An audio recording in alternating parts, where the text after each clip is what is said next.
په پاکستان کې د نوې پوځي مشر ګمارولو عمل پیل شوی، خو څېړونکي وایي چې دا موضوع دومره زیاته ځکه لانجمنه جوړه شوې او اهمیت ورته ورکول کېږي چې په پاکستان کې په ټولو سیاسي او پالیسي معاملاتو کې د پوج کردار ډېر زیات پاتې شوی، کم چې د ملک د جمهوریت دپاره ګټور نه دی ګرځېدلی. د پاکستان د پوج پخوانی افسر ریټایر لیفټننټ جنرال طلعت مسعود وایي چې د پوځي مشر د ګمارنې نه دومره غټه لانجه جوړول د شرم خبره ده او د دې اصل وجه دا ده چې د پوج د مشرتابه اهمیت دومره سیوا دی چې هغه په سیاست کې، اقتصادي معاملاتو کې، سټریټجي او بهرنۍ پالیسۍ کې ډېر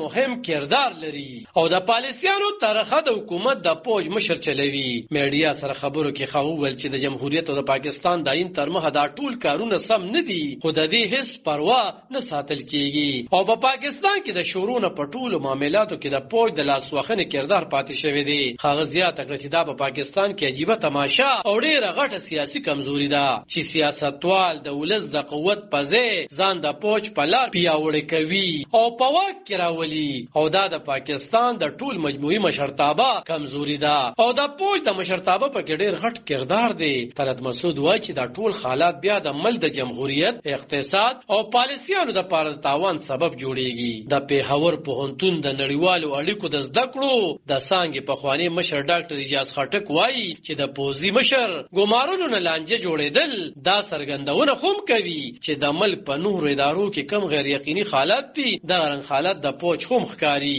په خبرو کې خو ول چې دا مسله د هغې وروسته ډېره سیوا شوه چې د مخکني وزیر اعظم عمران خان په حکومت کې د ځینې پوځي لوړپوړو افسرانو په اړه خبرونه مخې ته راغله چې د خوښې او ناخوښې افسرانو ګمارولو پکې ویل شو چې ځینې پوځي افسران د یوې ډلې او ځینې د بلې ډلې پلویان دي. نوموړي زیاته کړه چې پوج دا بیان ورکوي چې په سیاست کې لاسوهنه نه کوي، خو د پوج کردار دی ویبا مدني ټولنه دومره مضبوطه نه ده او سیاسي ګوندونه دومره توان نه لري کو په حکومت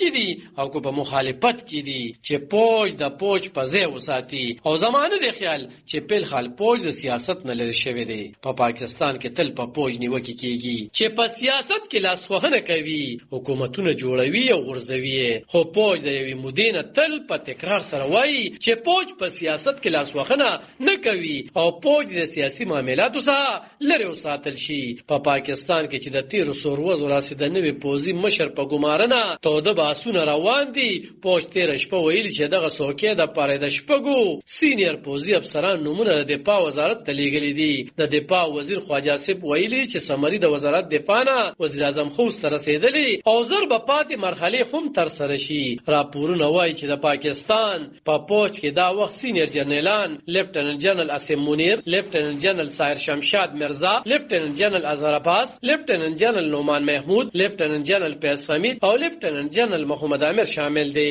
پاکستان کې د پوج د مشر ګمارولو طریقه کار د ملک پاین کې موجود دی، خو بیا په هم په دغه موضوع ته د بحثونه روان دي. د عین ترمخه د وزیر اعظم په سپارښتنه صدر نوې پوځي مشر ګماري. د دې عمل په لومړي پړاو کې د پوج مرکزی دفتر جیچکو د دفاع وزارت د پوج د څو لوړپوړو یا سینیر افسران نومونه لیږي چې پکې دغه افسرانو په اړه تفصیلات موجود وي. بیا د دفاع وزارت دغه نومونه وزیر اعظم ته لیږي او هغه پکې یو ټاکنه کوي او کو چرته وزیر اعظم په دغه نومونو سلا نه وي نو نور نومونه هم غوښتل شي. د وزیر اعظم د منظورې وروسته د پوج د نوې مشر اعلان کیږي او بیا نوې پوځي مشر څوکۍ سمبالوي. د پاکستان د اوسنی پوج مشر جنرال قمر جاوید باجوه د ملازمت موده په 1 نومبر سرته رسي. علب خان شیرپو،